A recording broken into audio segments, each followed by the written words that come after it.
මම අද ඔබට ඉදිරිපත් කරන ඔබ විසින් කියවිය යුතුමයි කියලා හිතන පොතක් ඉතාමත්ම වැදගත් පොතක්. දැන් මේ පොත ඔබට ගුණසේන බුක් ෂොප් එකෙන් ගන්න පුළුවන්. මේ සිංහල පරිවර්තන රුපියල් 1000ක් වගේ ප්‍රමාණයක් තමයි වෙන්නේ. එතකොට මේ ඉංග්‍රීසි එකක් තියෙනවා. ඔබට මේ පොත් දෙකම ඕනනම් අවශ්‍ය නම් ගන්න පුළුවන්.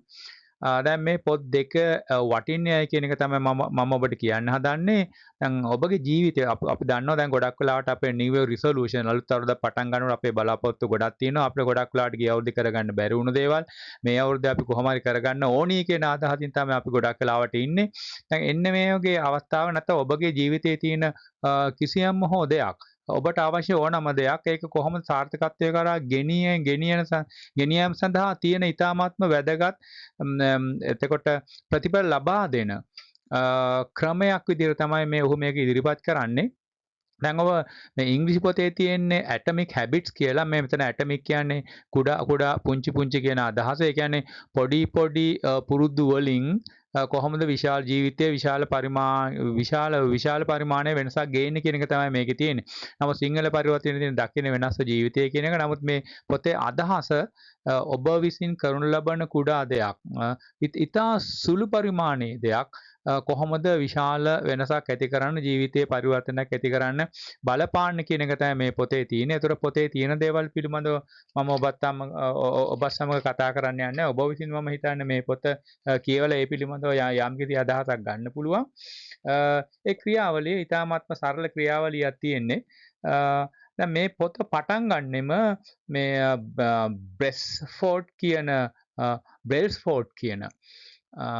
අධ්‍යක්ෂකවරයා මේ එංගලන්තයේ මේ බ්‍රිතාන්‍යයේ වෘත්තීය පාපදී ආයතනයට අධ්‍යක්ෂකවරයෙක් විදිහට පැමිණීම සමග ඔහු ඇති කරන වෙනස්කම්.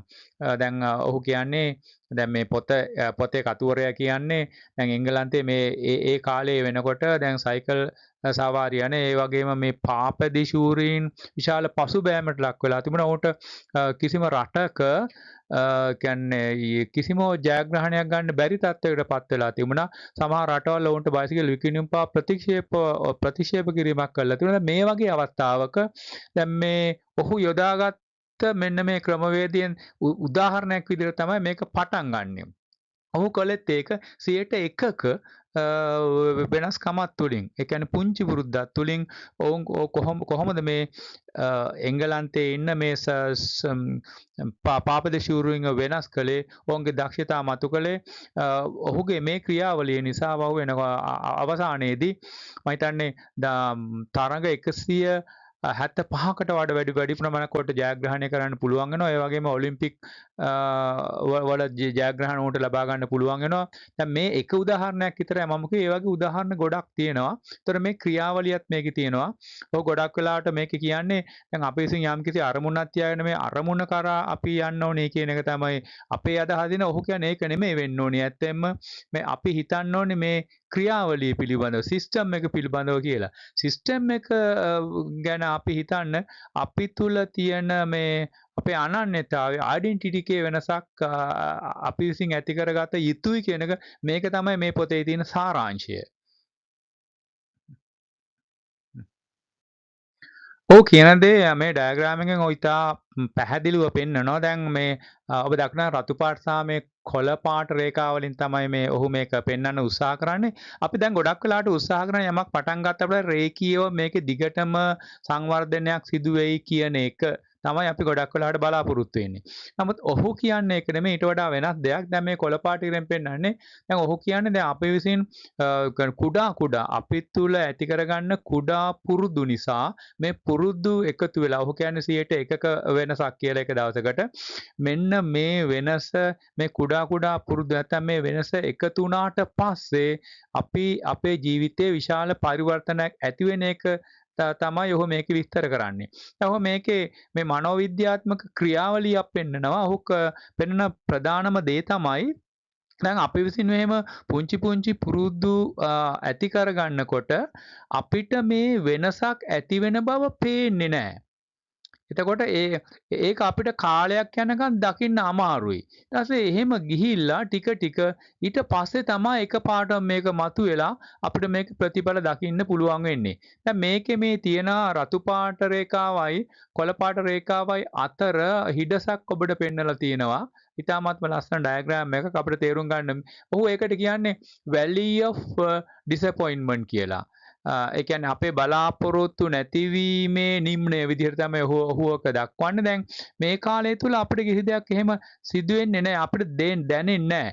නමුත් මේක මේ පුංචි පුංචි පුරුදු වලින් අපි ගොඩනගා ගන්න ඒ අපේ හැකියාව එකපාරටම අපේ ජීවිතේ වෙනසක් ඇති කරන්න කොහොමද උදව් වෙන්නේ කියන එක තමයි මේ පොතෙන් පෙන්නන්නේ.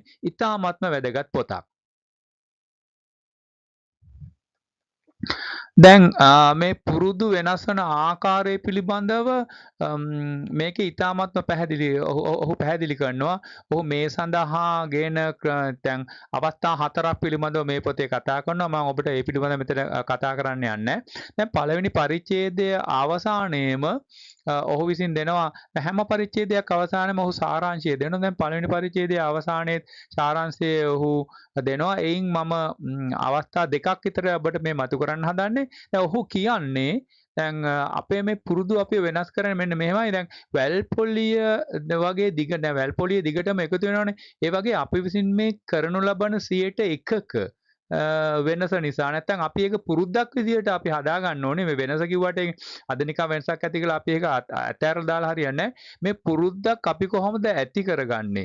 ඒ පුරුද්ද ඇති කරගන්න ඕනේ මානසිකත්වයේ අපි ලබා ගන්නේ කොහොමද? ඒක දිගටම තියාගන්නේ කොහොමද? මේවා ඉතාමත්ම හොඳ ක්‍රමෝපායන් ඔහු මේ පොත හරහා ඉදිරිපත් කරනවා. ඒතර මෙන්න මේ වෙනස නිසා දීර්ඝ කාලයකදී ඒක විශාල පරිවර්තනයක් වෙන කියන එක තමයි ඔහු පෙන්වන්නේ.